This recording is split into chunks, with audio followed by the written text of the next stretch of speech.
Hey everyone, Joseph here. Happy Friday. Because we didn't send an update out last week, today's update is supersized. I'll keep the ball rolling, but there's a lot to cover.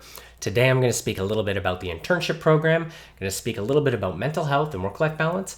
I'm going to spend some time talking about authenticity. I'm sure these will spark some questions. Feel free to hit me up in Slack. Feel free to email me.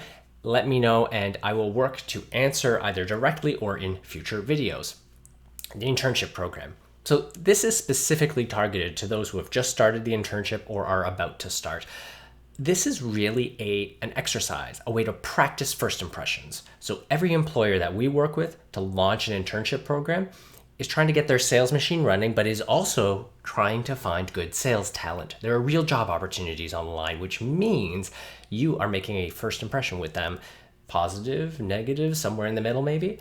If you want it to be as positive as possible, here's a couple of tips. Number one, focus on the buyer. We have employers, we have companies who are selling to restoration companies, marketing agencies, software companies, law firms. The way you sell to those buyers will differ. So doubling down and really understanding the buyer, not just the company, but the persona, will be a very valuable exercise for you. We spend a lot of time in class talking about ICPs and personas. Go through that thought process for the company you're interning with, and that'll help you deliver great results. Number two is put in some extra effort around knowing the product.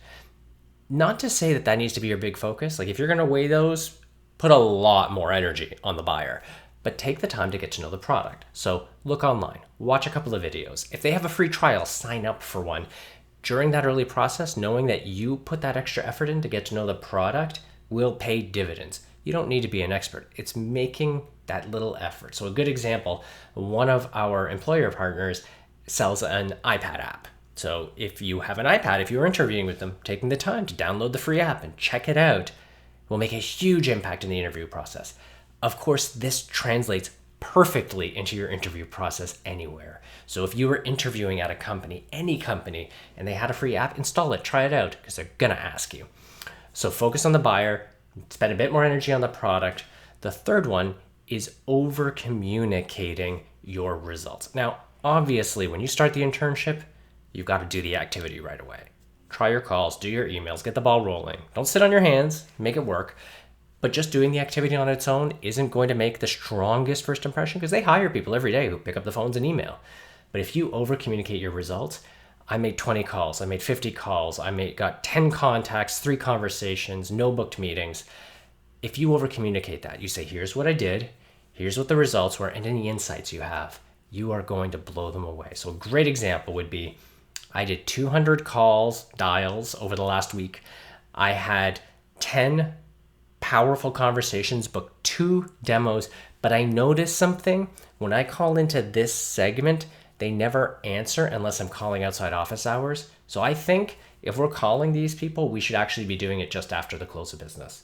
That kind of an insight, super powerful. And because, again, they are running these internships to not just look at talent, but also figure out how to accelerate their sales, those insights are exceptionally valuable and are a great way to make a fantastic impression. More importantly, our employer partners for the interns know they can't hire every intern, so they're also looking for success stories they can share. And those insights, those activities make it easy for them to share your story too. Okay, that's enough about the internship program. I also want to speak about work-life balance.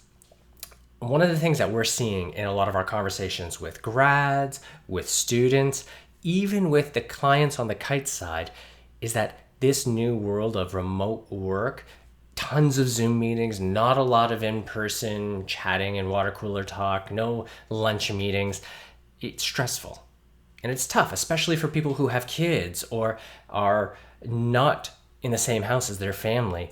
These are tough times. And I wanted to share a couple of things. Number one, we are working right now on some new partnerships, new content, specifically around mental health. And while we don't have anything to share today, I wanted to let you know that we're working on it, and we'll be making this available not just to current students, but to all of our grads as well. So stay tuned for some new resources, some new tools and new offers, because it's something we recognize is really important. Separately, it's also really important to really practice self-care. And in the spirit of that work-life balance, I thought I'd take a moment to share a little bit about how I'm handling it and some of my own experiences. I've got 2 kids. They're young and I love them, but they also drive me nuts. And so when I think about work-life balance, yes, I put a lot of energy into Uvaro, into Kite.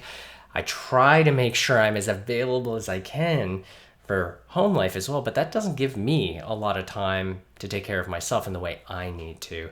So last week, the reason we didn't get a video sent out is I took some time to give myself some space. I played a round of golf and I took some time to work on some of my music.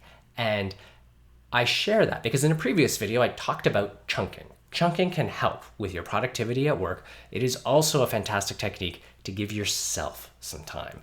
So in your calendar, booking or reserving some of that time to give yourself the time and the attention that you need to stay healthy and stay in a safe spot is going to help you be more productive at work. It's going to result in more productivity and being a more present person with your family and with your friends. And it will help keep yourself in a more stable and safe spot. It is not the be all end all. We are working on more resources, but I do want to share taking the time to focus on that balance, to reserve time for yourself is not a flaw. It is not a challenge. It shows that you are being aware. So as you think about your new roles, make sure you carve out time to do that because it's important. And it's how you be a real independent and responsible professional. So I wanted to reaffirm that. The last thing I want to talk a bit around is authenticity. This is also closely related to work-life balance and mental health. One of the big challenges and one of the big worries that we hear from people is they're worried that getting into a sales role, they'll be asked to sell or represent a product that doesn't feel genuine to them, or to sell in a way that doesn't feel authentic. We've heard people say, hey, they love software sales because they thought selling was going to be about pushing or shilling a product, but software sales is about finding solutions and match. And I share that because when you can find times to bring your values and yourself in alignment with your work, you will be in a better spot. A couple of ways that you can do that. Number one, the way you find your work is going to be important. I won't spend too much time on that because you're lucky that you've got assets and resources like Alex and our career team. Take advantage of them. Have those conversations. But for yourself, if you're thinking about how you can do it day to day, how you can maintain that balance, one of the really important elements is to not hide your personal life. Let it be aligned.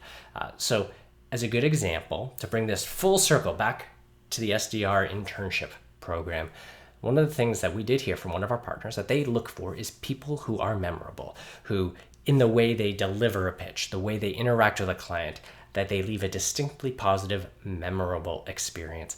If you can do this authentically by speaking about your interests, we have team members who are into guiding, advising, and they speak about that in their conversations. I'm into art, into music, into those shared experiences, and I bring them up when I'm talking to clients or to groups like this.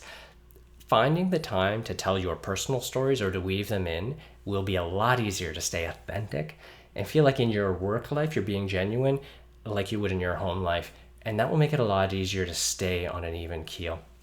A couple of easy ways to practice that is when you are connecting with people professionally, if they express willingness to do so, it's okay to connect with them socially as well. So as an example, our whole team talks about connecting on LinkedIn. Do that. That's good. That's good table stakes. Some of us are also comfortable connecting outside. I'm comfortable connecting on Facebook, on Instagram, on SoundCloud.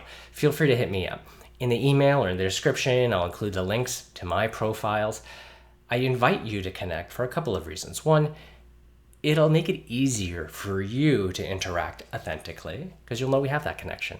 Number two, it'll help me tell your story when I'm pitching you and pumping up your journey to potential employers as well. So when I see graduates who are going on bike tours or they've moved to a new location, those very real human events make it so much easier for us, for me, for our team to share their story and humanize them to potential employers. So yes, it's a very, very useful mental health tactic, but yes, it's also a great tactic to help us celebrate and advocate for you.